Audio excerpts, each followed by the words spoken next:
Shalom untuk Isaac Level. Oke, hari ini adalah pertemuan kita selanjutnya yang membahas tentang materi transport membran plasma atau transport plasma. Ya, sebelumnya kita sudah mempelajari tentang bagian-bagian sel, yaitu bagian membran plasma. Pada sel hewan dan sel tumbuhan, bagian ini kita bisa temukan. Hanya saja pada hewan, membran plasma itu terdapat pada bagian terluar, sedangkan tumbuhan, membran plasma dapat kita temukan setelah dinding sel. Nah, namun fungsi keduanya itu sama. Selain sebagai pelindung, membran plasma juga berperan untuk mengatur keluar masuknya cairan atau zat ke dalam maupun keluar sel. Seperti kita sudah pelajari, ada 3 sifat dari membran plasma. Yang pertama adalah permeabel, kedua selektif permeabel atau semi permeabel, dan yang ketiga adalah impermeabel. Cica harap kalian masih mengingat setiap pengertian dari sifat membran plasma tadi. Oke, langsung saja. Transport membran plasma itu dibagi menjadi 2 jenis. Jenis-jenisnya yang pertama itu ada dikenal dengan transport pasif, dan yang kedua adalah transport aktif. Apa perbedaan keduanya? Yang membedakan keduanya ini adalah energi yang dibutuhkan. Seperti namanya, transport pasif adalah ini transportasi atau proses dari masuk atau keluarnya cairan atau zat yang tanpa membutuhkan energi. Ya, jadi dalam proses ini tidak ada energi. Jadi energi dalam bentuk ATP. Nah, sedangkan untuk yang aktif itu kebalikannya. Dia membutuhkan energi. Jadi tanpa ada energi, dia tidak dapat melakukan fungsinya. Seperti itu.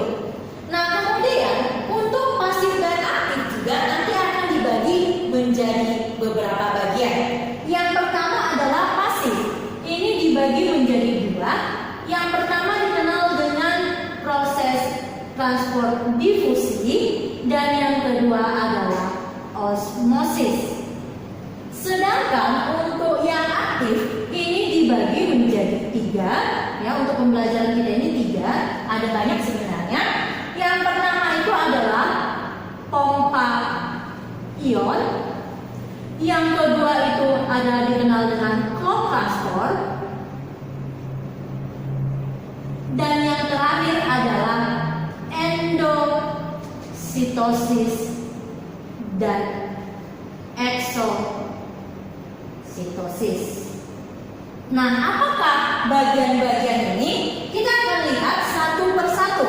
Diawali dari yang pasif, bagian difusi. Ya, pertama sekali akan kita bahas difusi. Difusi, kalian pasti tidak jarang mendengarnya. Ya, pengertian difusi sendiri adalah perpindahan ion, larutan, molekul atau zat-zat lain dari konsentrasi tinggi atau bisa dikenal dengan istilah hipertonik ke konsentrasi rendah.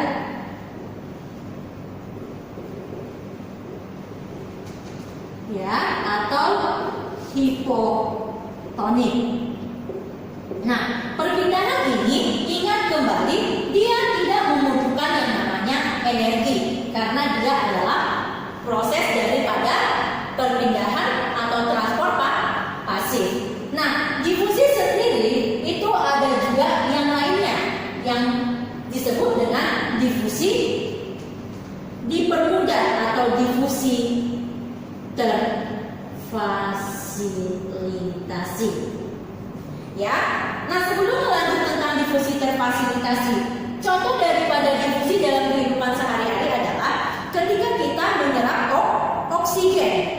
Ya, oksigen yang dari konsentrasi tinggi di luar, maka ketika konsentrasi rendah di dalam paru-paru kita, maka kita akan menyerapnya. Ya. Nah, kemudian contoh lainnya adalah ketika menyemprotkan parfum di sekeliling kita atau ke tubuh kita, maka sekeliling kita akan mencium aroma dari parfum yang kita semprotkan tadi. Ya. Nah, itu adalah contoh difusi. Contoh lainnya, ketika kita melarutkan sirup ke dalam air, sirup yang konsentrasi tinggi akan bisa berbaur dengan air tadi. Itu adalah proses dari difusi. Begitu juga dengan gula, garam, dan larutan lainnya. Nah, lanjut lagi ke sini. Oke, jadi difusi terfasilitasi ini dibagi menjadi dua. Yang pertama adalah difasilitasi saluran protein. Ya, yang kedua adalah difasilitasi protein transport. Jadi kita ingat kembali bahwa di dalam membran plasma itu ada bagian yang namanya protein integral. Ya, ini adalah protein integral. Protein integral ini dapat berfungsi sebagai saluran protein dan dapat juga berfungsi sebagai protein transport. Ketika dia berfungsi sebagai saluran protein, di sini disebut sebagai channel. Ya. Sedangkan difasilitasi protein transport, namanya di sini boleh enzim atau pembawa karir. Ya, gimana dari prosesnya? Nah, jadi di sini akan kita gambarkan kembali adalah protein membran plasma. Ya, jadi ingat kembali membran plasma yang pernah kita pelajari. Ya, jadi di membran plasma ini akan ada yang dikenal dengan protein integral. Dan protein integral ini dapat berfungsi sebagai channel atau saluran protein. Nah, contohnya adalah ketika ada ion ataupun zat yang ukurannya lebih besar yang mengakibatkan dia tidak dapat masuk melalui fosfolipid. Mana itu fosfolipid? Ingat, ini adalah bagian daripada fosfolipid bilayer, ya, lapisan fosfolipid. Kenapa disebut fosfolipid? Karena kepalanya mengandung fosfat. Ya, ingat, kalian masih ingat. Sedangkan ekornya mengandung lipid. Di mana kepala itu bersifat hidrofilik atau suka air, hidrofilik. Sedangkan bagian ekornya karena lipid adalah hidrofobik. Ya, ini sudah kita pelajari sebelumnya. Nah, jadi seperti yang tadi Cicer katakan, kenapa harus difasilitasi? Karena misalnya ada ion K, ion Na, ya, ionnya Cicer buat warna merah. Nah, tidak dapat masuk karena tertahan oleh fosfolipid bilayer tadi. Nah, jadi padahal bagian ini anggap adalah yang ini ekstraseluler atau bagian luar ekstraseluler. Sedangkan yang di bawah ini adalah bagian intraseluler daripada sel tersebut, bagian dalamnya. Nah, padahal dia butuh nih ion-ion tadi. Tapi karena dia nggak bisa melewati fosfolipid, maka si protein tadi berfungsi sebagai channel. Dia akan membuka, ya, awalnya tertutup, dia akan membuka saluran sehingga bagian yang tadi dapat masuk. Ya, di sini jadi dia bisa masuk karena sudah difasilitasi. Jadi si ion-ion maupun molekul asam amino atau glukosa tadi dapat masuk ke dalam. Seperti itu. Nah, kemudian yang kedua adalah difasilitasi protein transport. Nah, sama saja yang berperan di sini adalah protein integral ya di bagian ini, tapi protein integral tadi berperan sebagai enzim. Ingat, waktu belajar sebelum-sebelumnya enzim itu berperan spesifik. Ya, spesifik. Jadi hanya bagian tertentu atau yang sama bentuknya yang bisa diterima. Kalau tidak, dia tidak akan bisa menerima. Jadi prosesnya ya, kalau yang tadi dia hanya menyediakan saluran, jadi tinggal membuka dia bisa masuk molekul-molekul atau ion yang besar tadi. Kalau ini tidak, nah, dia akan berperan sebagai enzim atau carrier pembawa. Nah, jadi dia akan mengubah bentuknya agar sama dengan molekul yang akan dimasukkan tadi, seperti itu. Jadi seperti ini dia. Nah, awalnya seperti ini, jadi dia akan membentuk seperti bulatan atau menyesuaikan dengan molekul yang akan dimasukkan atau dikeluarkan. Ya.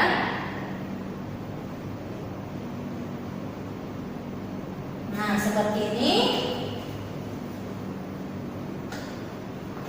Jadi dia akan menyesuaikan supaya molekul-molekul yang tadi bisa masuk. Jadi dia di sini berperan sebagai enzim. Nah, misalnya yang datang itu adalah yang bulat. Yang bulat. Maka yang bulat ini ketika dia tidak sesuai dengan bentuknya, dia akan masuk. Nah, akhirnya disesuaikan dia bentuknya, maka yang bulat ini akan masuk ke sini, maka dia akan bisa memasukkan ke dalam.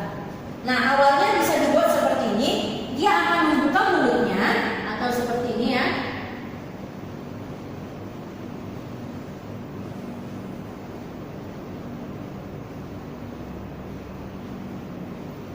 Seperti ini.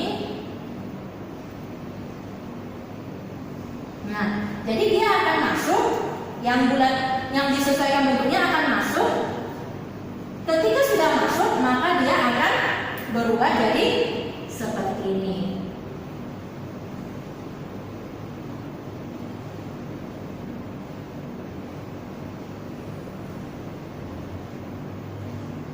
Nah, jadi si bulat tadi yang ada di sini bisa masuk ke sini. Nah, kurang lebih seperti inilah proses daripada difusi terfasilitasi. Ingat, difusi ini adalah ketika konsentrasi di dalamnya rendah dan di luarnya tinggi. Nah, contoh-contoh yang bisa masuk itu tadi di sini adalah ion Ca, kemudian ion N positif dan lain sebagainya. Ada juga molekul-molekul atau organik, senyawa anorganik seperti asam amino, glukosa, laktosa dan lain sebagainya. Nah, sama juga di sini ada contohnya adalah asam amino dan glukosa. Nah, untuk difusi protein transport ini, difasilitasi protein transport ini, ada kegagalan. Ketika terjadi kegagalan pembentukan protein transport, bisa mengakibatkan gangguan. Contohnya pada ginjal atau sistinuria. Ini adalah gangguan di mana ketika si membran plasma pada ginjal tidak dapat membentuk yang namanya protein transport.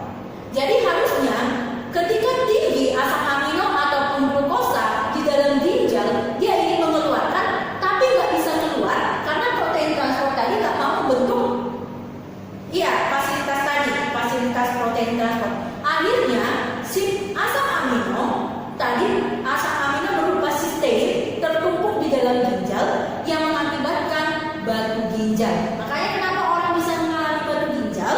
Ya, karena proses kegagalan dari fasilitas protein transport. Sampai di sini paham untuk difusi? Oke, bagus. Selanjutnya kita akan melanjutkan tentang bagian yang kedua, yaitu osmosis.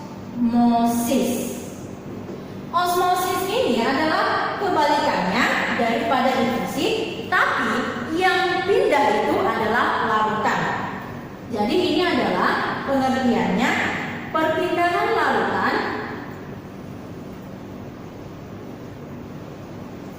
larutan dari konsentrasi hipotonik. Jadi kebalikannya ya, hipotonik atau rendah ke hipertonik. Ke hipertonik atau yang paling tinggi melalui membran semi permeabel atau selektif permeabel. Nah, osmosis ini adalah perpindahan dari konsentrasi rendah ke konsentrasi tinggi. Nah, osmosis dapat terjadi pada hewan maupun tumbuhan. Pada hewan berarti memiliki dinding sel disebut dengan osmosis pada sel berdinding. Ya, berarti ini tumbuhan. Ketika osmosis terjadi pada sel berdinding akan mengakibatkan beberapa hal. Salah satunya ada dikenal dengan plasmolisis. Ya, plasmolisis ini adalah mengkerutnya sel akibat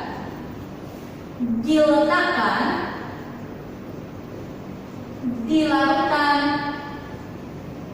konsentrasi tinggi atau hipertonik.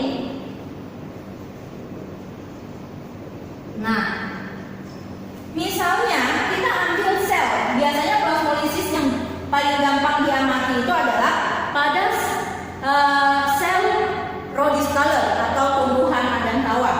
Jadi kalau kita gambar, ini adalah sel daripada rhodiocolor. Ya, ingat ada membran selnya. Jadi teacher buat yang hitam itu adalah dinding selnya, kemudian yang biru adalah membran selnya. Nah awalnya membran selnya itu melekat pada dinding sel atau tidak jauh sekali jaraknya.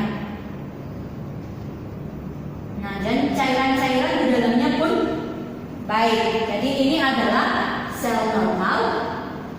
Nah, ketika dimasukkan ke larutan konsentrasi tinggi, jadi ini dimasukkan ke larutan yang konsentrasinya tinggi. Nah, kita anggap adalah larutan garam 20% ya. Ini larutan hipertonik. Dimasukkan ke larutan hipertonik. Dimasukkan.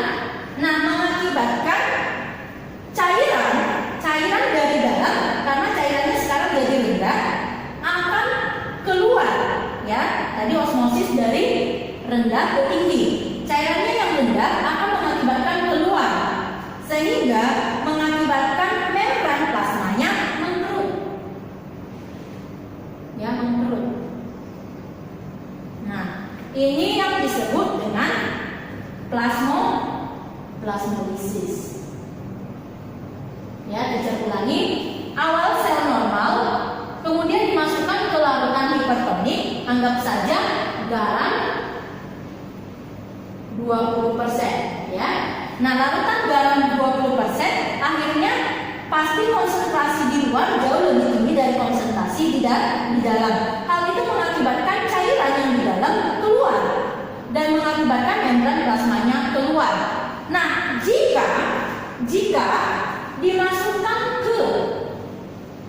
dimasukkan ke larutan normal lagi, larutan normal misalnya yang seimbang dengan ini ya, akan mengakibatkan, nama prosesnya itu adalah deplasmolisis ya. Jadi dia akan kembali ke posisi semula.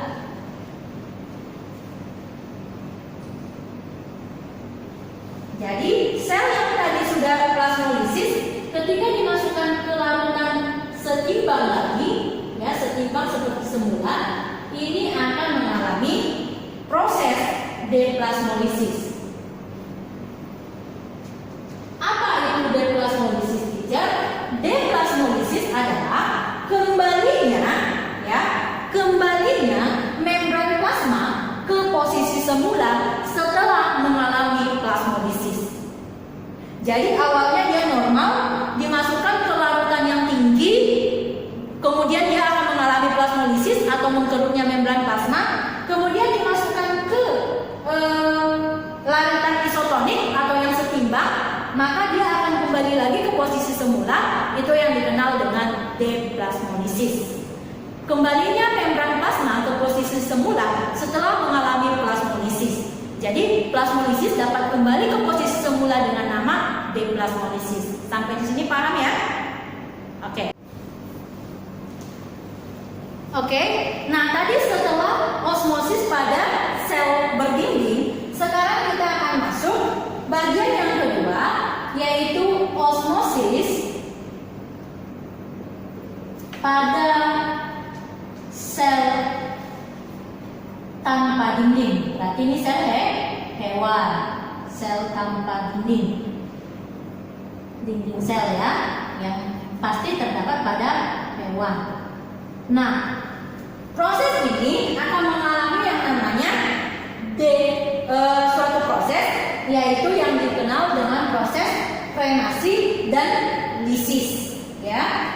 Nah, untuk frenasi sendiri itu adalah proses mengkerutnya sel. Misalnya adalah sel darah merah. Nah, ini sel darah merah. Nah, dia bersifat dikonkav ya, atau ya. Kemudian ini normalnya. Kemudian dimasukkan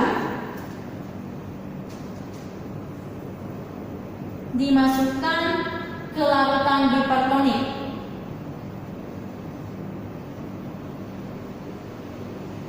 Akan mengakibatkan sel tersebut mengkerut. Ya, mengkerut. Ini namanya adalah proses dari krenasi. Jadi sel yang mengkerut ini adalah proses yang dialami adalah krenasi. Jadi krenasi adalah mengkerutnya sel akibat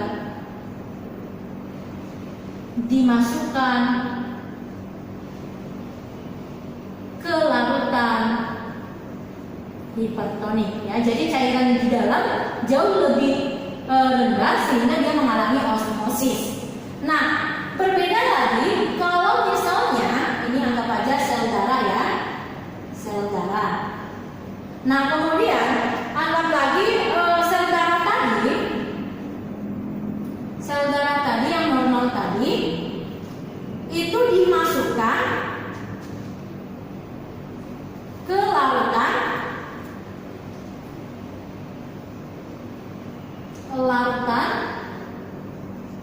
hipotonik. Nah, berarti yang rendah itu di luar. Hal itu juga bisa mengakibatkan osmosis.